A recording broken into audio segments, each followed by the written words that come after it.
Hello दोस्तों। आज की कहानी है फटी आंख वाला चेहरा। शाम के वक्त जब सूरज पहाड़ों के पीछे डूब रहा था, विजय अपनी बाइक पर एक वीरान सड़क पर जा रहा था। वो एक छोटे से गांव सुंदरपुर की तरफ बढ़ रहा था, जो जंगलों में घिरा हुआ था। इसके दोस्त राहुल ने बताया था कि वहां पुरानी हवेली में सस्ता घर मिलेगा, लेकिन राहुल ने एक बात छिपा ली थी।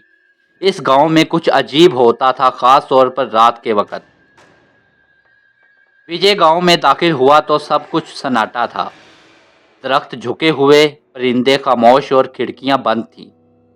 अचानक एक खिड़की की तरफ से एक साया दिखाई दिया, जिसका चेहरा अजीब सा लगा। इसकी एक आंख बिल्कुल फटी हुई थी, जैसे किसी ने नाखून से नोच डाली हो। विजय को वही पुरानी हवेली किराए पर मिली। इसने दरवाज़ा खोला तो एक बोसीदा बदबू ने इसका इस्तकबाल किया। कमरे में पुराना बेड, टूटी हुई अलमारी और दीवारों पर धुंधले निशान थे। एक कोने में पुरानी तस्वीर लटकी हुई थी, जिस पर किसी औरत की तस्वीर थी, जिसकी एक आंख वाज़े तौर पर गायब थी। रात को विजय को अजीब सा ख्वाब आया। इसने देखा एक औरत सफ़ेद लिबास में, बाल बिखरे हुए, आहिस्ता आहिस्ता इसके करीब आ रही है। इसकी एक आंख मामूली थी, लेकिन दूसरी आंख बिल्कुल गायब, और इस जगह पर सिर्फ एक स्याह सुराख था जिसमें से धुआं निकल रहा था। सुबह विजय गांव की दुकान पर कुछ सामान लेने गया तो एक बूढ़ी औरत ने इसे रोका। इसने विजय का हाथ पकड़ा और सरगोशी में कहा, वो हवेली छोड़ दे, वहां फटी आंख वाला चेहरा रहता है।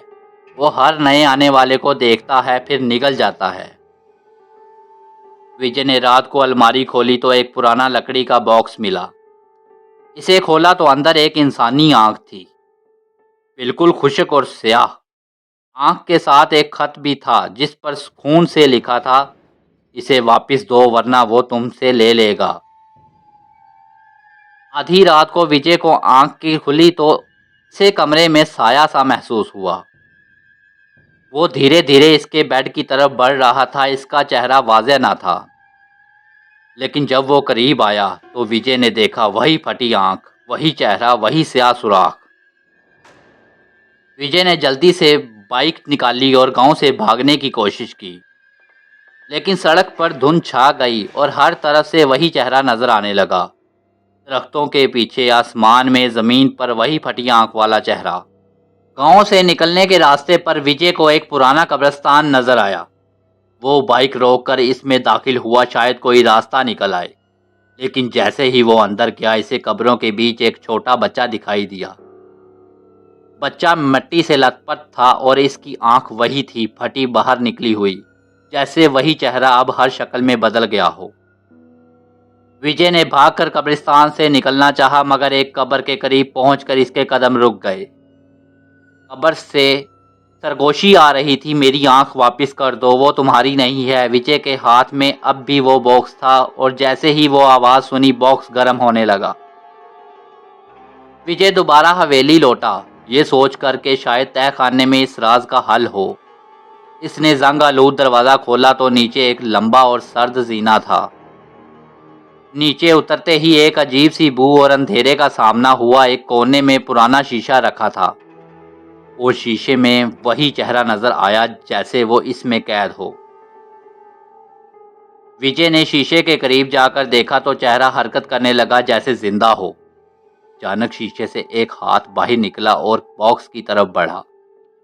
वही सरगोशी, मुझे मेरी आंख वापस कर दे। विजय ने खौफ के मारे बॉक्स वही फेंक दिया। विजय ने अपने दोस्त राहुल को फोन किया। वो चीखते हुए बोला, विजय, तुमने वो आंख छू ली? वो जिसकी थी, वो एक चुड़ैल थी, जो आईना देखते हुए मरी थी। उसकी रूह अब इस आंख में कैद है। जिसने आंख छुई वो उसका हो जाता है। विजय के हाथ लरजने लगे।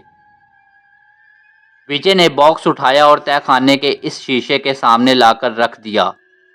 जैसे ही बॉक्स रखा, शीशे में मौजूद चेहरा मुस्कुराने लगा। आंख बॉक्स से निकलकर आहिस्ता आहिस्ता वापस चेहरे में चली गई, और वो चेहरा गायब हो गया, लेकिन शीशा फट गया। सब कुछ ठीक लगने लगा। विजय ने सुख का सांस लिया और वो वापस कमरे में आया। रोशनी जलाई और आईने में देखा। इसकी अपनी आंखें, एक आंख नॉर्मल थी लेकिन दूसरी आंख गायब थी। वो चिल्ला उठा। अब विजय की चीखें रुक चुकी थीं। वो आहिस्ता आहिस्ता मुस्कुरा रहा था, जैसे इसमें कोई और आ गया हो। वही फटी आंख वाला चेहरा अब इसका चेहरा बन चुका था। वो आईने को घूर रहा था, जैसे अब वो किसी और की आंख का इंतजार कर रहा हो। सुंदरपुर की हवेली आज भी वीरान खड़ी है। जो भी इसे देखता है कहता है, यहाँ रात को किसी की आंख चमकती है, कोई आईने में खुद को नहीं देखता। सब डरते हैं कि वो आंख कहीं इनकी ना बन जाए। कई महीने बाद एक नया शख्स आकाश सुंदरपुर आया। इसे कम कीमत पर वही पुरानी हवेली का किराया मिला। दुकानदार ने इसे मना किया, रात में आईना मत देखना, हवेली में कुछ है। लेकिन आकाश ने हंसते हुए जवाब दिया, भूत वूत कुछ नहीं होते भाई। रात को आकाश ने कमरे में रोशनी जलाई, कपड़े बदले और जब आईने के सामने आया तो पीछे किसी के खड़े होने का एहसास हुआ। वो पलटा मगर वहां कोई ना था। इसने फिर आईने में देखा। एक आंख इसके पीछे झांक रही थी, वही फटी हुई आंख। आकाश ने लाइट बंद की और सोने की कोशिश की, लेकिन अचानक कमरे में दरवाज़ा खुद ब खुद खुल गया और एक सर्द हवा आई। इस हवा में एक सरगोशी गूंजी, मेरी आंख वापस कर दो वरना तुम भी मेरे जैसे हो जाओगे। तह खाने में अब भी वो अलमारी थी। आकाश को अचानक से तजस्सुस हुआ और वो नीचे गया। जैसे ही अलमारी खोली, एक नया लकड़ी का बॉक्स रखा मिला, बिल्कुल वही बॉक्स जो विजय ने फेंका था। इस बार इसमें आंख के साथ साथ एक कटे हुए नाखून और चिट्ठी भी थी। जिसने आंख छुई इसका चेहरा फटता है।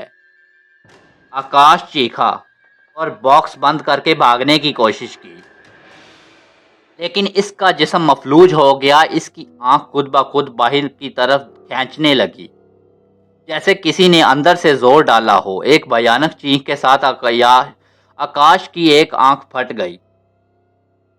सुबह गांव वाले हवेली के दरवाजे पर जमा हुए। किसी ने आकाश को ना देखा, ना आवाज आई। जब दरवाज़ा तोड़ा गया, अंदर सिर्फ एक आईना पड़ा था और इसमें वही चेहरा नजर आ रहा था, मगर अब एक नई आंख थी जो आकाश की लगती थी। कहा जाता है कि हर बार जब कोई उस आंख को देखता है वो इसका हो जाता है। अब वो चेहरा मुकम्मल हो गया है और एक नया बॉक्स अलमारी में रखा जा चुका है, किसी नए का इंतजार करते हुए। सुंदरपुर की हवेली खामोश है मगर आईना वो जिंदा है। इस कहानी से हमें सबक मिलता है कि हर राज को जानना जरूरी नहीं। कुछ आईने सिर्फ चेहरा नहीं, रूह भी छीन लेते हैं। आपकी समाअतों का शुक्रिया।